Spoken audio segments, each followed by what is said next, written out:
Hello, Canucks fans. Welcome back to another episode of Canucks Conversation, brought to you by Bet365. We're coming to you from the Pacific Toyota Dealer Studio. Visit shoptoyota.ca or visit your local Pacific Toyota dealer today. My name's Dave Quadrelli. I'm joined by Harman Dial. Where do we start? This is going to be, we called today's show a hard conversation because, and as soon as you walked in and we were talking off air, the first thing I said to you was, what were we talking about earlier this week? Yesterday. It was, man, the Anaheim Ducks might have passed the Canucks. And we said, well, we're not sure about that yet. We're not sure. One thing I don't think we were saying was, well, the Chicago Blackhawks may be at the level or past where the Canucks are right now. But last night's game, Chicago hung in there, and they've got a lot of young talent that's only going to get better. And I think it's made everybody look inward a little bit, and it's causing everyone to start to have the hard conversation of what is the best case scenario for this Canucks team, right? It's Quinn Hughes miraculously decides to sign long term, which feels like it would be a miracle at this point. Like, let's be honest here. It's Quinn Hughes signs long term. And then what?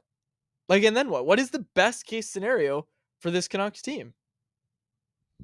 You'd need Braden Coots to somehow hit as a top six center right away to solve your woes down the middle. You would need all of your young guys to basically hit their 90th plus percentile outcomes right away. It would have to be Verlander is a top four defenseman right away. He's a 2-3, not just top four. He's a 2-3. Like, he's not a 3-4. He's a 2-3. Legit needle mover. DPD taking another step.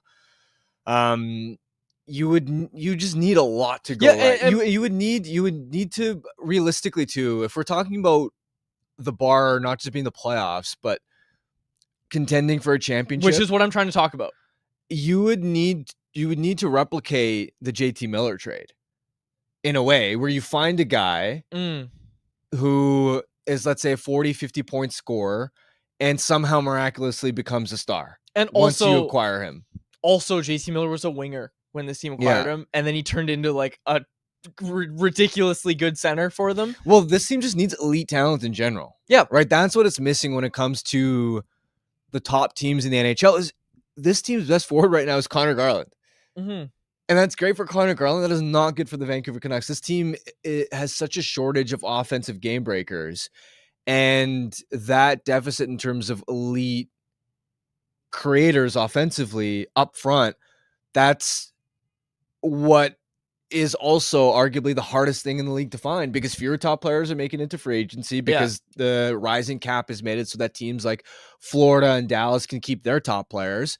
I mean, would the Dallas Stars have an opportunity to be in on the Mikko Rantanen sweepstakes and then also re-sign Thomas Harley had the cap not been going up? The trade market. I've had this conversation with execs around the league. Fewer top players are hitting the trade market as a result of that too, because in the flat cap era, what would happen is the Islanders had to trade Devon Toews, not because they thought he was a bad player, but because they couldn't afford him. They couldn't afford his next contract. The New York Rangers had to trade Pavel Buchnevich, a top line right winger, not because they didn't believe in him as a player, but because they couldn't afford him. Mm-hmm. And the cap wasn't going up, so they just didn't have the flexibility. Same thing with the Minnesota Wild with Ken Fiala. So now there are fewer and fewer of those opportunities. Look at the number of first-line caliber forwards that switched teams last offseason. You had Marner in free agency going to Vegas, which, spoiler alert, Vancouver isn't a draw for free agents. So even if a rare top talent does make it to UFA, you're not going to be in on that kind of opportunity. JJ Peterka, Nick Ehlers. Again, a top free agent. But the point being, there's a handful or less of those kinds of players that moved.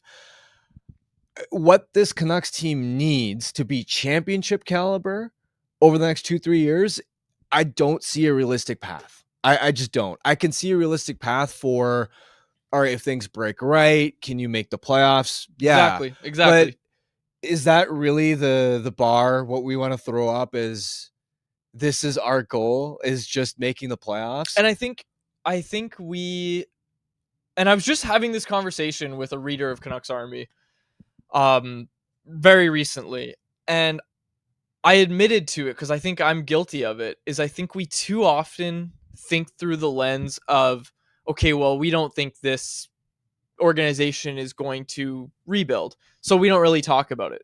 And we kind of look at it through the lens of, okay, what can this team do through that lens of this team isn't going to rebuild? How can they get there? And I think I'm now at the point where I'm just saying, like, best case scenario, I don't think this team, unless they commit to a full rebuild, I don't think this team can get to a point where they are contending for a Stanley Cup. I think you have to do the hard work. You have to go through those painful years. And well, the crappy thing is they went through the painful years, but because they took shortcuts, they got they had all the pain of a rebuilding team. All of it and more. Right? For all the people saying, well, do you want to be bad for 8-9 years? This team has been bad for that many years. But because they took shortcuts, they just so many self-inflicted wounds. And it's not even so much, they needed to, 10 years ago commit to a rebuild. It's just at every checkpoint, they've shot themselves in the foot by trying to accelerate too quickly. It's not that, all those years ago, they should have been selling off more players. I'm not even talking about, maybe all those years ago, you could have traded Chris Tanev for a haul. Sure. I'm talking about, why did in 2015 or 2016, did you need to trade a 19-year-old Jared McCann for Erik Branson? Look at the player that McCann has become. Why did you need to do that? When the 2021 season ended, right? Coming off of the bubble playoff run and then just the disastrous year in the All-Canadian division, there was only 1 year left of pain with the Eriksson, Roussel, Beagle contracts. It was such a layup to look at that and say, just ride it out the pain for 1 year. Then you're going to have all this cap space in a flat cap world where cap space was king. You're still going to have your core players together. And then they went out and they made the OEL trade, and that draft pick ended up becoming Dylan Guenther. Just so many missteps along the way. And now you're at a point where you're just, I think, stuck in mediocrity. There's a few comments I want to get to here. Grim Studio said the best time to plant a tree was 10 years ago. The second best time is today. Zest in the chat said, and I think he cracked the code.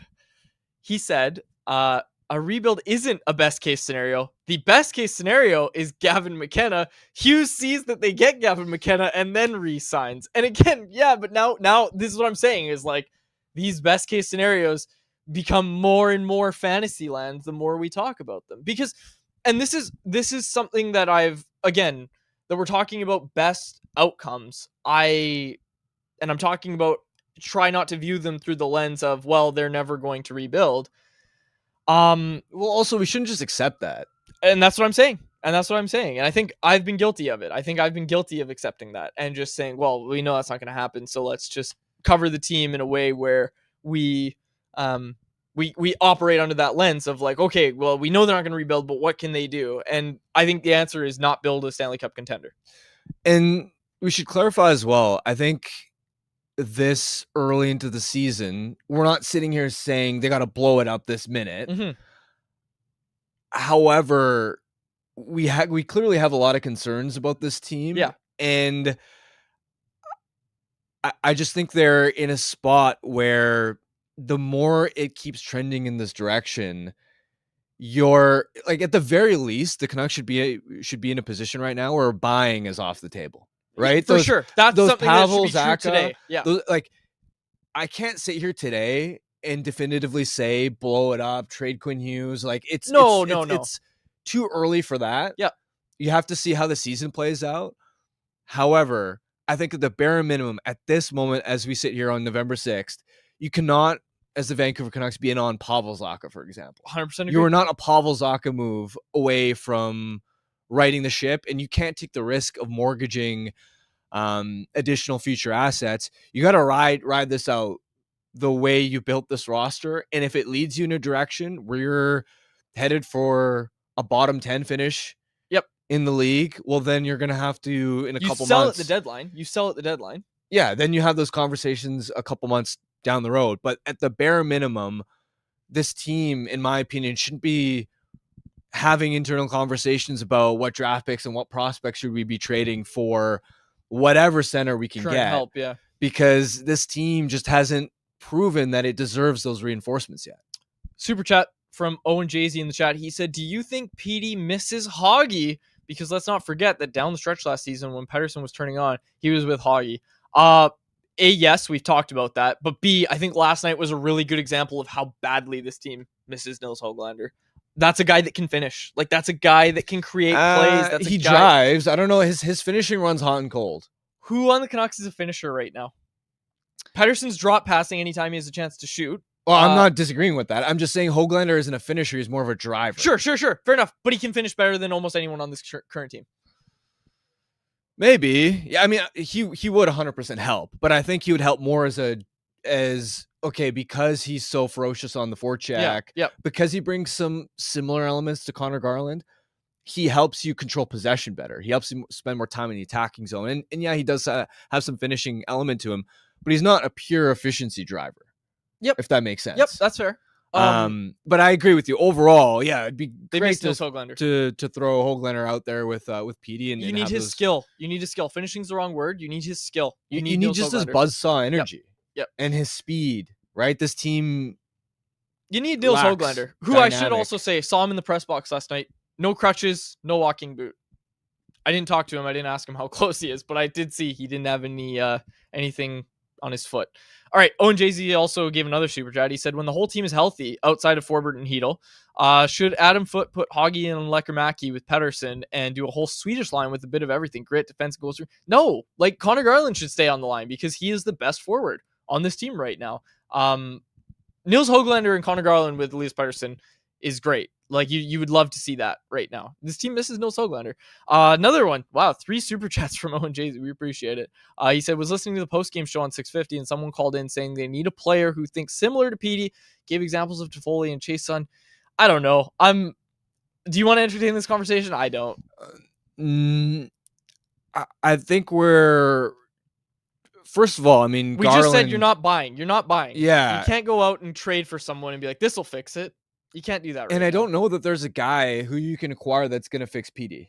Like, at least from an offensive standpoint. We know, again, defensively, he has done everything he can for this team. He's working his ass off, paying the price in the defensive zone to do whatever it takes, taking on tough matchups. But we also know, let's be realistic, he isn't an offensive game breaker right now. Yep. And that's the other part of it is, at the start of the season, we knew, looking at this team's forward group on paper, that they would need Elias Pettersson to be a minimum point per game kind of producer for this team to realistically be playoff caliber. And especially when you combine that with Filip Hedel being out of the lineup now, this team's center group just isn't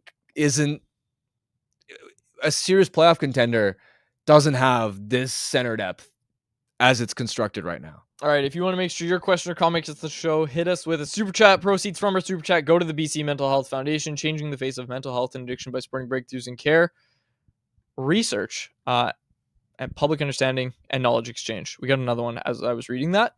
So yeah, thanks for the donations to the BC Mental Health Foundation. Brubeck in the chat with the super chat said, at this point, I think the fans need to demand a rebuild with our wallets. I mean, it was tough years. Like the fans have already gone through tough years, and yeah.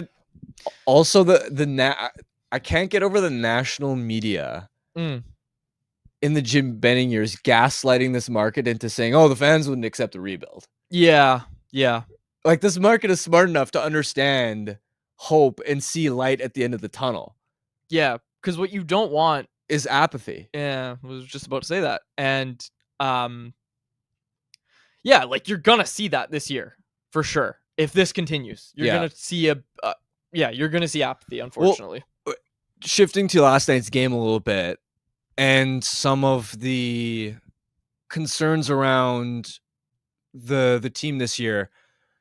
For me, the team's defensive habits are really concerning, right? That's, I think, one of the biggest factors for why I am bearish on this team's playoff chances right now is, yes, they've been banged up, but to see their underlying defensive profile this year, and we're at the 15-game mark now. So this isn't just, it's 5 or 6 games, it's a tiny sample size.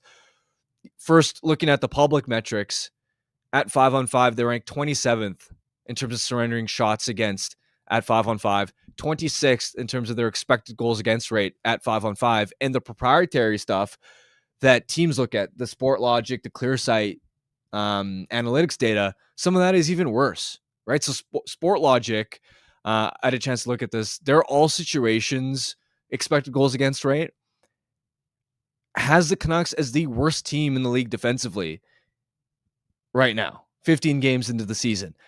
And you can see it just watching them play. I mean, the very first shift of the game, it was an entry where Quinn Hughes jumps up in the play, as he should. The Canucks have an opportunity to maybe create something off the rush. It's a pass into the high slot that gets deflected wide. So it's okay. It's a good opportunity. Nice entry. You like to see that kind of offense sequence.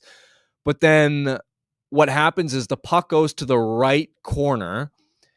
Evander Kane is on the weak side, and I'm not trying to pick on Evander Kane because he's actually been pretty good the last 2-3 games, and there are so many players on this team that aren't playing with good defensive habits. This is not an Evander Kane specific thing, but Kane in that situation on the weak side was the forward that was least caught deep. Yeah. And you know that your defenseman is advancing up the ice.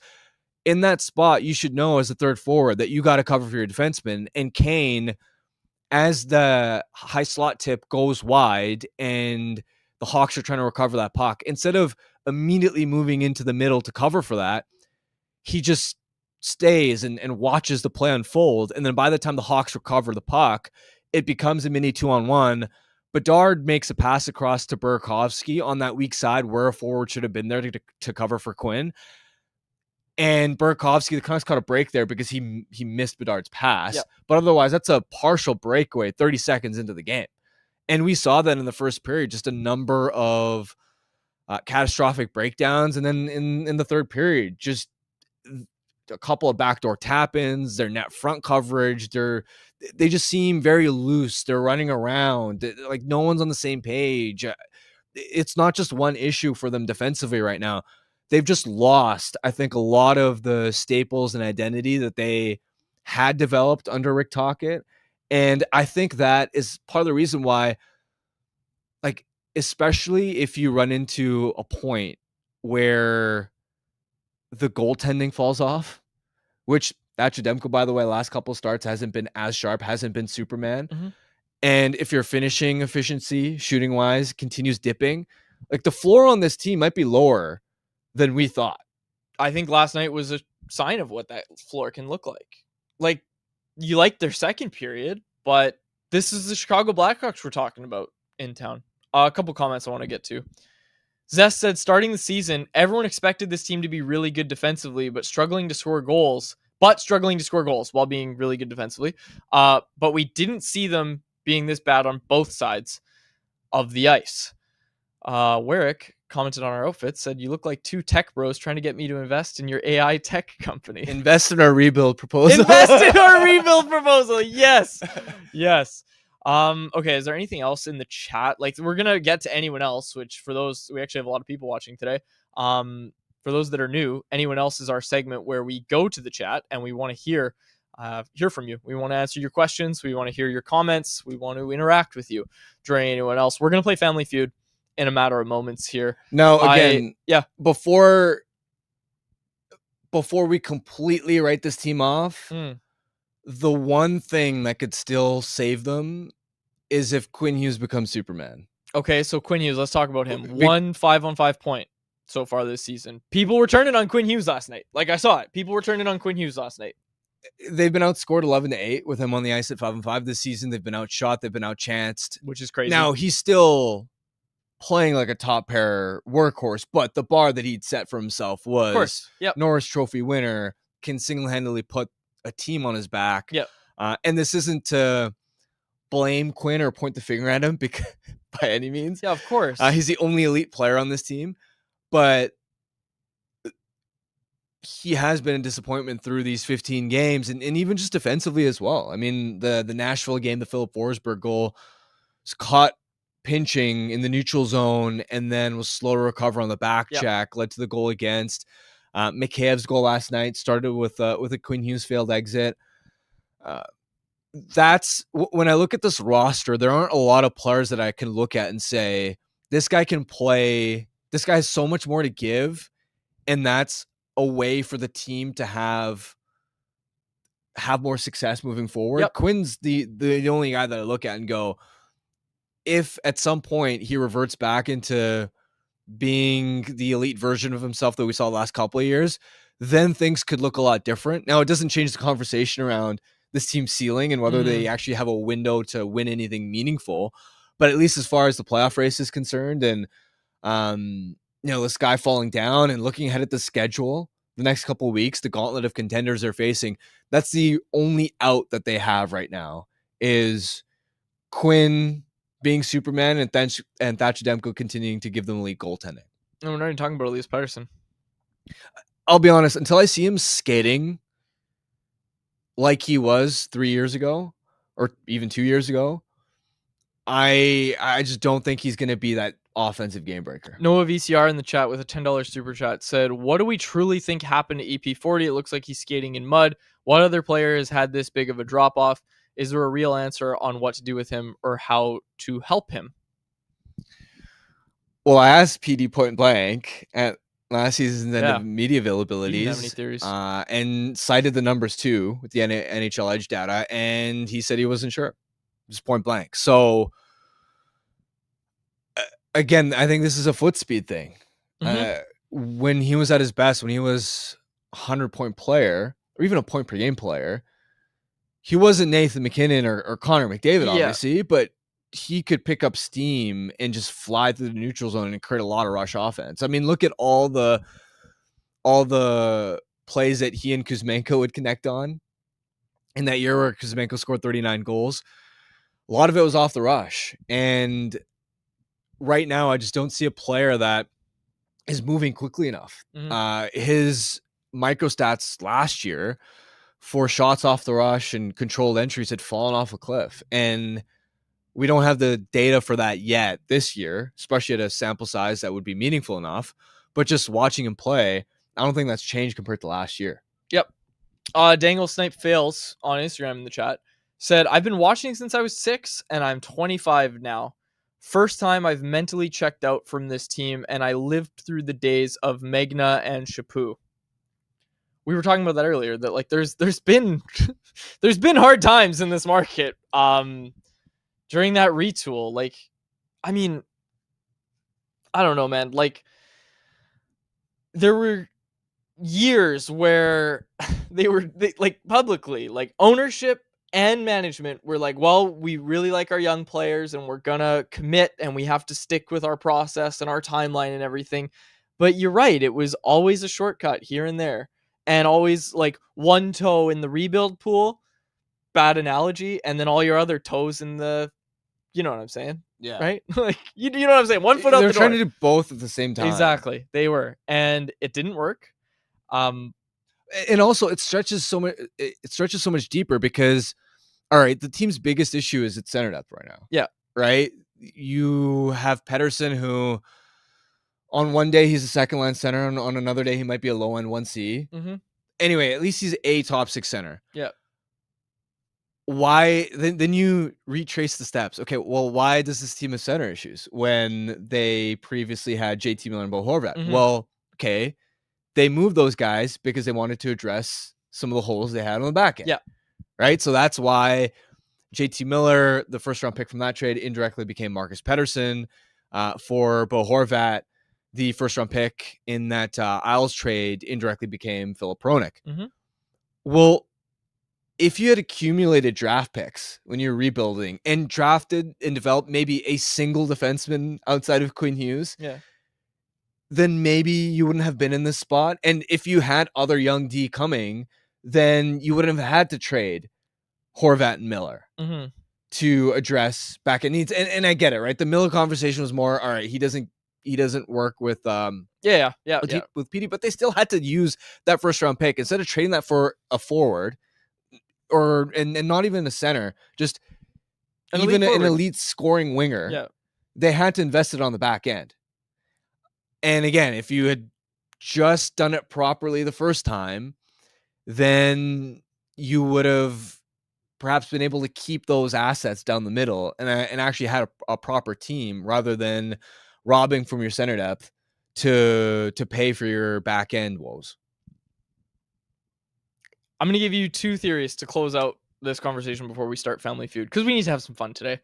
Conversation said they need to rebuild on a timeline that aligns with Bedard reaching free agency. Love it. We wrote about that today at CanucksArmy.com. It's the feature story. You go to CanucksArmy.com. It's the first thing you'll see about how realistic is it for the Canucks to get Connor Bedard and how long is it going to take. That's up now, CanucksArmy.com. But I'm going to give you this, Harm.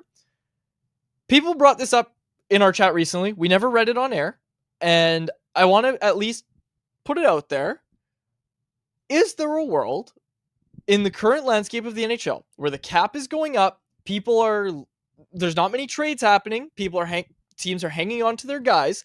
Is there a world where the Canucks are one of few sellers and they can actually do a quick rebuild? Like a quick rebuild. It's still going to be some pain, but maybe instead of 3-4 years of pain, it's 1-2 years of pain because you were so aggressive in the way you accumulated draft picks and you used all those picks. How long did the Montreal Canadiens rebuild take? Like 2.5 years. That's what I'm talking about. And I'm not saying that the Washington Capitals aren't a perfect example because they didn't really go through a rebuild. But remember, they sold off all of their expiring assets in that one season, and then they really turned it around. And we thought last year might have been a fluke. I don't think it was. Like I think the Capitals are at least legit. Are they legit as a cup contender? No. So there's that part of it as well. But what can you realistically accomplish with the goal, like we said at the top, of becoming a Stanley Cup contender? Like, is there a world where, because they're one of few sellers in a landscape where teams can take on good players and realistically would want to take on good players, is there a world where the Canucks can actually pull off a rebuild quickly? If they did get to the point where, let's say, deadline, this is a deadline conversation. I think, you would benefit from it being a seller's market and there being a lack of quality talent available. However, I think the market has shifted a little bit to where it would, I think it would still take time. And that's not to say it wouldn't be worth it. Yeah. But I don't think you're going to be able to do it as quickly as, let's say, Montreal. Sure. Because first of all, when they went in that rebuild direction, they still had Suzuki and Caulfield on the roster as pillars, and those guys are 2/3 of their top line right now.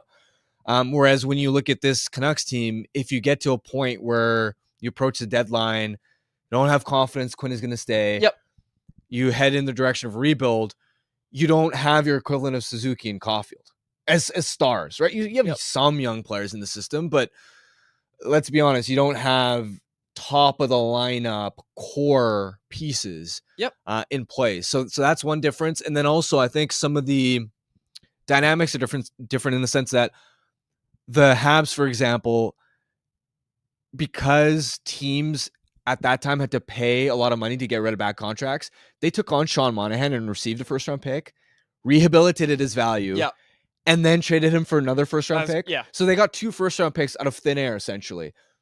In this new rising cap world, those opportunities aren't there. And you look at the cap dump market last summer, other than Dumba and Clifton, no team had to pay a sweetener to get off overpriced contracts. And you saw guys like Vander Kane, Victor Arvidsson, Andre Burakovsky, Chris Kreider, even Jacob Trouba in season, just overpriced contracts that as long as the player was useful, teams didn't have to pay. So I think it's harder to manufacture value and kind of replicate the Canadiens model and do it as quickly as them. I still think it would take time and it would require pain, but I also think that if the Canucks ever did go down that direction, that this market would embrace that and have patience because they would see hope and light at the end of the tunnel. Yeah, like if the Canucks came out, like ownership had a press conference and just said like, hey, you know what? We're sorry we didn't do this sooner, but we're going to rebuild. We hope you stick with us. Fans would be like, oh my gosh, yes, this is what we've been looking for. And you would get that support. I think you would get people that have checked out to reinvest. Think of how much this market loved their prospects. Well, I run into people now where they just see the team situation and go, I mean, maybe they could make the playoffs, but they don't see a path for them winning the cup. And so they've checked out for years on this team and maybe tuned back in during the 2023-24 season. But by and large have been hammering this team isn't going anywhere kind of phase. They got to rebuild. They got to blow it up. You would get those fans back on board. Yeah. Here's a real best case scenario. Braden Coots is Noah Suzuki. Jonathan Lekkermaki. Noah Suzuki. What did I say? You said Noah Suzuki. Nick Suzuki. Sorry. It's because I read a comment from a guy named Noah in our chat. Sorry. Braden Coots is Nick Suzuki or Noah Suzuki. Nick Suzuki, right? Jonathan Lekkermaki is Cole Caulfield. All right. And Tom Verlander is Lane Hudson. You know what? We've had such a negative show so far Thanks. that I'll let you have that Thank you. copium. Thank I'll you. let you have that copium. Thank you, Harm. But in all seriousness, like, not to pour more salt into the wound, but like, we talked about how weird it was that they couldn't compete when Quinn and Petey were on ELCs. That would have been a perfect time. Well, you know to, what? Like, make them your next Suzuki and your Caulfield. You know what, too? This team, them flaming out, as bad as it sounds, like, if they do flame out, which, again, they could go, like, Quinn could get back on track. Yeah, Duncan could play out of his mind. Their record isn't horrible. They could scuffle along at 500 and be in it the way they were last year until the end. That's 100% on the table. Yeah. But if they do just... The bottom falls out. That may not be the worst thing in the world as far as reality hitting this organization in the face. Get yourself... Think about this, man. Like, and we talk about a quick rebuild. You know how you make rebuilds go quickly? You draft Gavin McKenna. Like, that's how a rebuild gets expedited. It's like, oh, let's follow the Penguins model or the Oilers model. Oh, where you draft the generational talent. Got it. Like, that's an important part of the puzzle. Well, also, some people say, well, the Canucks never have lottery luck. Yeah. And I understand that. But also, they didn't need lottery luck to draft Quentin Hughes. Yeah, exactly. If you just draft in the top 10 of the draft, have enough cracks at it, you're gonna land stars. Yeah. But yeah, I think this team is so interesting where as soon as you think that the organization is caught in a spot where everybody is clamoring for a rebuild, it's the once in every 5 years they get hot and have everything go perfectly right and win just enough to make the playoffs and give this organization hope and belief. And after the 2023-24 season, even us some hope and belief that, all right, maybe there is a trajectory to winning, as opposed to if they had just flatlined and not had those once in 5 years, the bubble run and the 2023-24 dream season. Then maybe reality would have hit them a lot earlier. Where'd it go? Yeah, Conversation said, you know who didn't pick first overall? Montreal, when they got Demidov, and Philly with Michkov. Yeah, it's tough. It's tough right now. It is also interesting with how condensed the standings are. Someone in the chat said, are the Canucks the only unintentional bad team? The Flames thought they'd be better. The Rangers. Well, the Blues as well. The Rangers. Although I think the Blues... The Panthers. That's heavily just their goaltending. They can't get any saves. St. Louis, you're saying? Yeah. Yeah. The Wild are more legit as far as...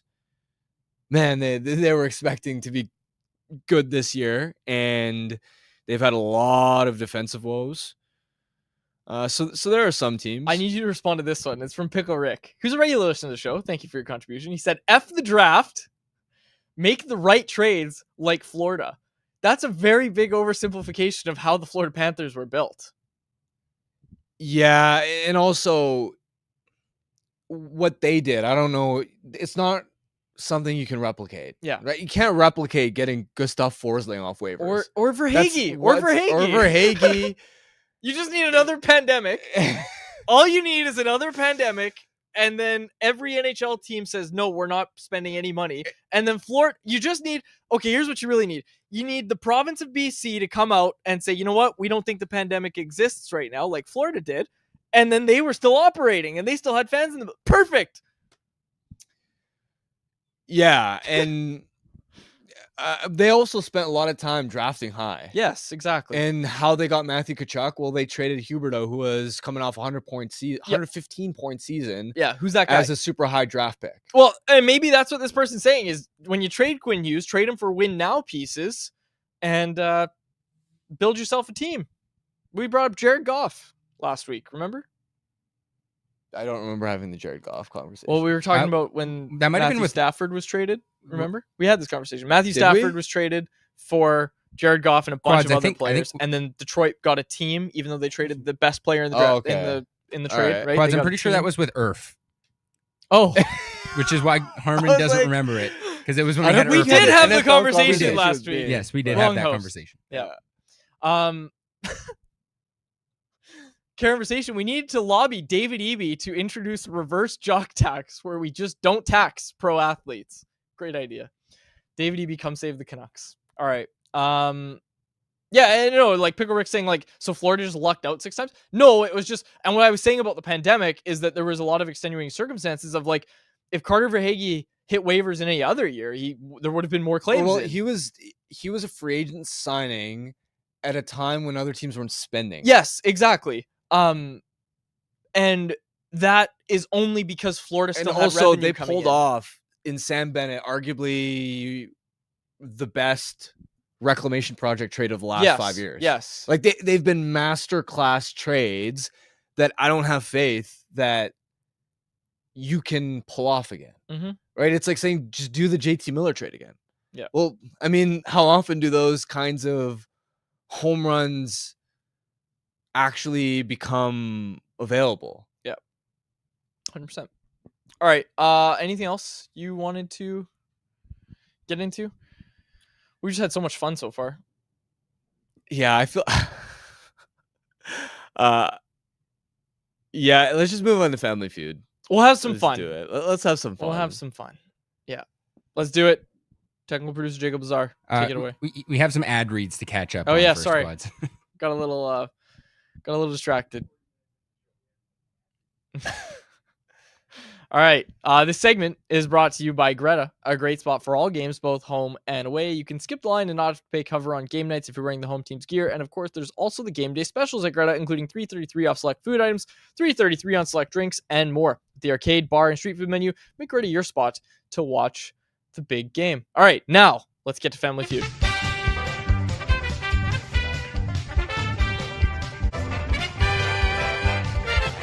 There we go. It worked.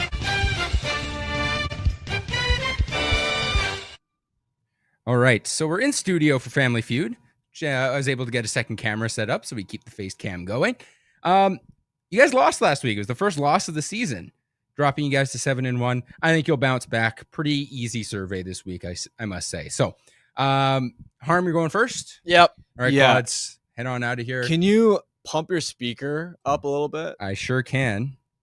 Is that better for you there, Harmon? Yeah, for sure. Great. All right, so we do have some new faces in the chat today. We play this every week. Harmon's going to go first. He'll have 25 seconds on the clock, and his time will begin when I finish reading the first question. Harm, if you can't think of a response, just say pass. We'll come back to it at the end if we have time.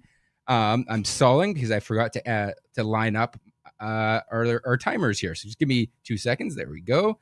Okay, working on the back end. Everyone can see me doing my job that I forgot to do earlier. There we go. All right, Harm, you ready to go? Yeah, let's do it. Okay, as I said, your time will begin when I finish reading this first question. Long one, so make sure you're paying attention. The Canucks have already had 30 players suit up in a regular season game. Rounded to the nearest 5, how many different players will register a game played for the team by the end of the season? 40. If one had to go, which prospect would you be the least comfortable seeing the Canucks trade? Tom Vlander. On a scale of 1 to 10, how likely is Kiefer Sherwood to make the U.S. Olympic team? 1. Name an NHL team that will not make the playoffs again in the 2020s. Flames. Besides Bo Horvat, name a Canuck past or present who wore a jersey number in the 50s. Pass. That's the last question. Oh, I'll give you Derek 2 more seconds. Dorsett. Derek Dorsett? Completely Okay. blanked on that. I All don't right. think he did. I don't even know if Dorsett was in the 50s. I'm pretty sure he was, but there were definitely better answers. Yeah, no, on the I board I there. did not do well on that Okay, one. I've just sent our intern Hayden off to grab quads. He's going to go bring him back in, and I'll tally up your score. I think Quads is gonna have some work to do. Yeah, he might.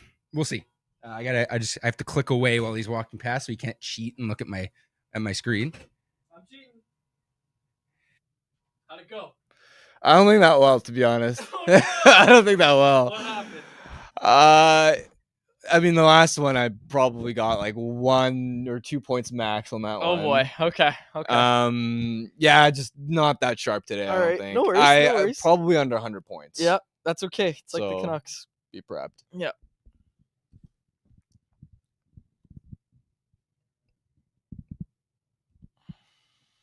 I just have to look up your last answer, Harm, which you're Oh, not. You're yeah, not. that's You're a not bad sharp. sign. with Yeah, that. no. Noah. No Oh, way. you they're know what? walking- You got 2 on the last one, Harm. Yeah, I thought. So one or hey, two. you weren't goosed, and you know what? That 2 gets you exactly to 100 points. Okay, all right. So you're halfway there. You've done your job. It's now up to Quads to bring it home. Yeah, you did fine. Let's go. All right, Quads. I will once again remind you, you'll have 30 seconds on the clock, which actually, by the looks of it, I think I gave Harmon the 30-second timer. I definitely did. That's all right. You'll get the 30-second as well. Questions are long this week, so I'll give some leeway at the end if needed. If you can't think of a response, say pass. We'll come back to it at the end. If you give one of Harmon's answers, I'll ask you to try again. You'll hear the buzzer. There you go. Ready to go? Yeah, let's do it. All right. You need 100 points. First question is long, so bear with me. The Canucks have already had 30 players suit up in a regular season game. Rounded to the nearest 5, how many different players will register a game played for the team by the end of the season? 35.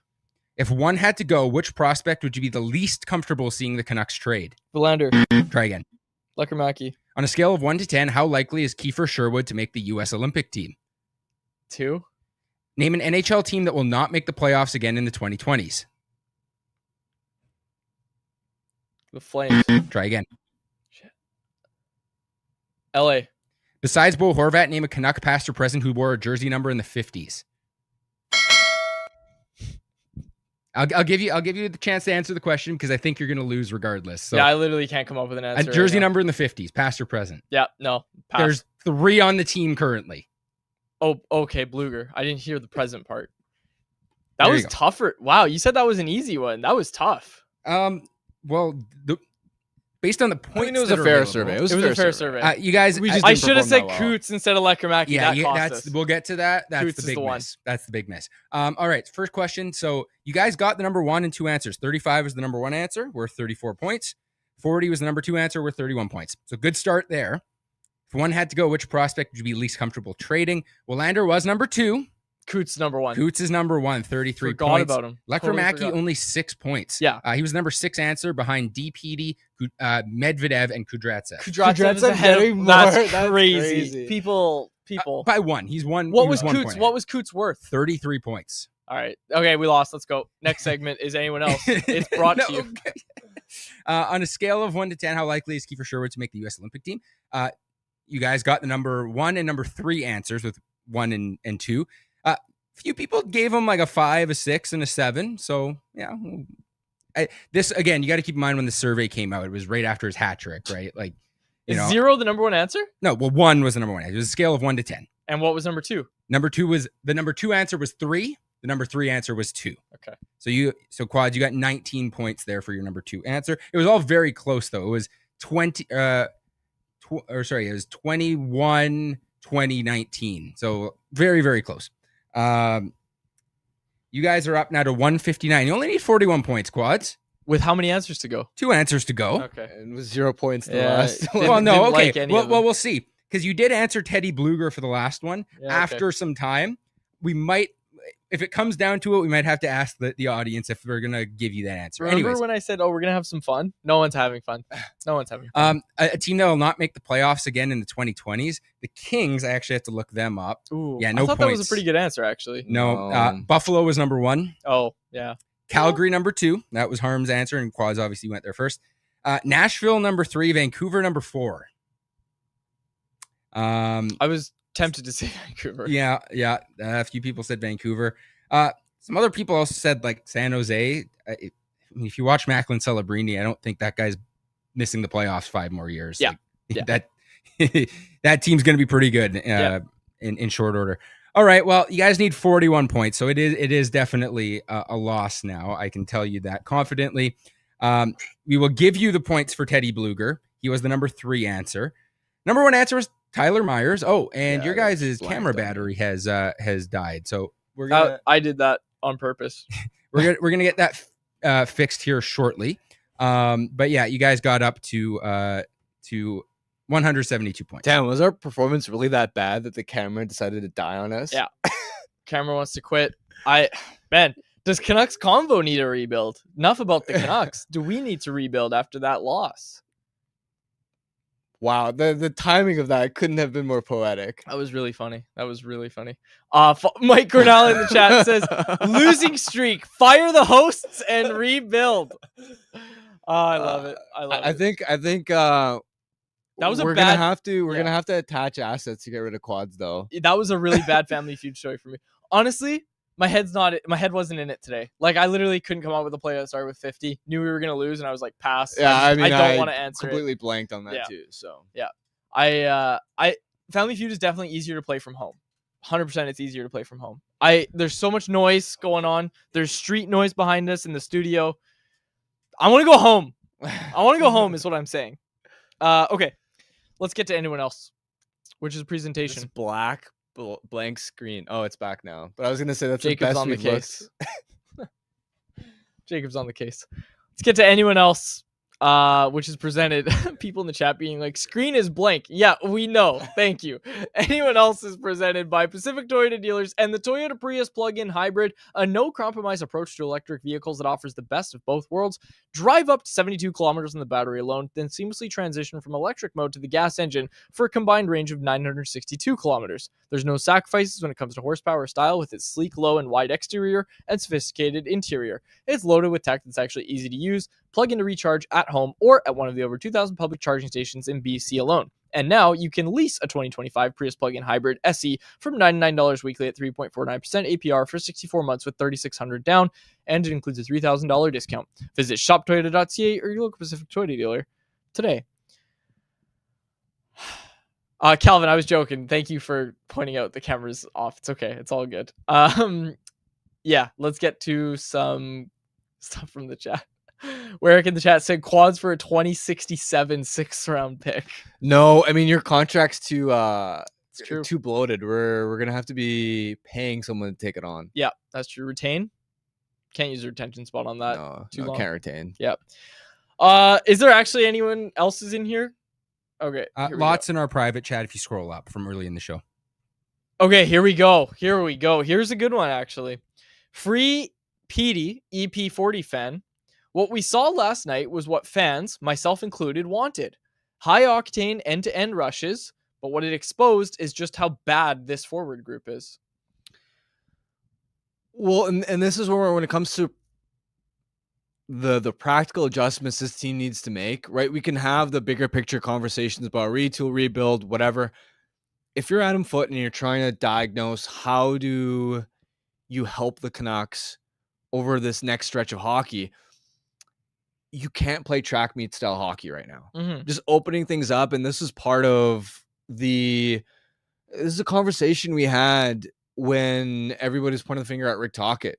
8-9 months ago was, hey, if they open it up, first of all, we don't even know if they have the offensive weapons to execute, but then all of a sudden you're probably going to give up a whole lot more defensively. This is exactly what's happening. Right now, if you're playing track meet hockey, it's like you're bringing a Honda Fit to a drag race, right? Like this team, there's a difference when you're exchanging chances. And in the first period, I was doing some tracking. Nearly all of Chicago's chances involved Connor Bedard. Yes. Whereas the Canucks, there was a wide range. R.C. Baines had a chance early. At one point, I think in the second period, Lucas Reichel had one. The point being, scoring chance on the stick of Lucas Reichel or Ashley Baines is not the same as a scoring chance on the stick of Connor Bedard. You're just going to get outgunned in that kind of playing style. A team like the Ducks can do it because they have so much high-end dynamic skill and finishing ability. When you got Carlson, we got Gauthier, when you got McTavish, Beckett Seneca, Troy Terry, on and on. The Canucks don't have that luxury right now. And this is an adjustment I think they need to make ASAP, because this weekend they got Columbus and Colorado back-to-back. Those are two of the best high-octane teams. Yeah, you can't try to go toe-to-toe in the league. with them. You cannot. You've got to ASAP refine your defensive structure and form. Because if you get in a track meet with Nathan McKinnon, Marty Natchez, Valen Shushkin, Kale McCarr, Devon Taves, you're going to get rinsed. Yep. They practice tomorrow. Canucks practice tomorrow. Rare practice. Really rare home practice for them tomorrow. Let's get to a couple more. We're kind of going a little long here, but a couple more here. Grim Studio said Quads pulled a PD, got paid, and didn't show up for the game. Amina A, is there a realistic way for us to become contenders while keeping Quinn and PD? So that's the thing, is like, if Quinn wants to extend long term, right? Then yeah, maybe there's a path. Maybe, right? You still need a lot of things to go, right? Even with that. Well, I think what we're more saying is like, okay, if that doesn't happen, there's no path. You have to commit to it. And at that point. let's be honest and realistic. What do you think Quinn is thinking right now? Now that could change. Of course, if they start winning a bunch and but he admitted at the start of the year that this year was going to have an impact, right? Said it on 32 Thoughts. Yeah, it's a different conversation if somehow Quinn is still willing to re-sign long-term. It's still a very, very difficult path. Yep. Because this is the team with Quinn Hughes on it right now. Yep. And they've had Quinn for a number of years, and it hasn't led to any sustained success because they haven't been able to build around him. I think obviously part of, if you're having that conversation of, well, if Quinn re-signs, what is that path? Part of it would require still Patterson to go back to being an offensive game breaker. Yep. And being a 90 to 100 point guy. And then let's say like 5, 6, 7 other things going right as well. It is still so. You're far-fetched. saying there's a chance. You're saying it's not impossible, but we also, the organization has to look at the likeliest outcome. Yeah, and figure out over the next number of months how realistic is our chance of getting Quinn re-signed long term. Yep. And because this is the last year to be able to re-sign players to 8-year extensions under the current CBA, they're going to get an answer on that pretty soon next offseason. Yeah. They're going to know. Yep. Right? Because if he wants to stay here, and he is, and look, maybe it's more of a McDavid kind of situation where even if he does want to re-sign, he prefers a shorter route. But if, like, there's a reason a bunch of these star players over the last several weeks have all signed in a flurry is I've talked to agents. They want to take advantage of that 8th year. And if Quinn is reluctant, even though you can dangle that 8th year carrot that no other team can, then that'll tell you. volumes. That'll tell you what you need to know. All right. Finish on this. PWHL Vancouver. I announced their name today. The Vancouver Golden Eyes. I like it. I like the logo. I like the name. What do you think? I don't feel strongly for or against the name. It's not bad. Yeah. I don't like a lot of PWHL names though. So I think in terms of PWHL I actually names, like some of this is the a good one. PWHL names. I don't like Really? the ones that don't end. Well, you two were like, oh, the Vancouver Rain. What a great name. Okay, I think by the end of it, we realized that, okay, this is the best. But and Golden Eyes is 100% better than Rain. I mean, what? Golden Eyes. Okay, let's go through some of the other team names. Yeah. I like Minnesota Frost is sick. What? No, Yeah, it's not. I love that. No. That's like. I like the Ottawa probably- Charge. I like the. What? Yeah. These are the ones you're listing are like the ones I look at as being like the worst. Well, especially with the logos. I don't know, man. I like Frost. Minnesota's cold as hell. I can say pulling it up here and looking at all the And names the jerseys are logos, kind of sick. like looking at all the names and logos together. The Golden Eyes might be the best logo in the league. There you go. Um, Yeah, like logo. I think it's the best Boston one. Fleet's pretty good. No, it's Victoire. not. Okay, that one's cool. I like that one. That one's nice. I don't know. I've liked most of Scepters them. is I an don't know how I interesting feel name. about Torrent. I'd rather Golden Eyes than the Seattle Torrent. Yeah. Golden I Eyes. didn't like Golden that. Eyes is like a top 3 name in the PWHL. I like Golden Eyes. I think it's a good one. And the logo, like Jacob said, it's the best logo in the league.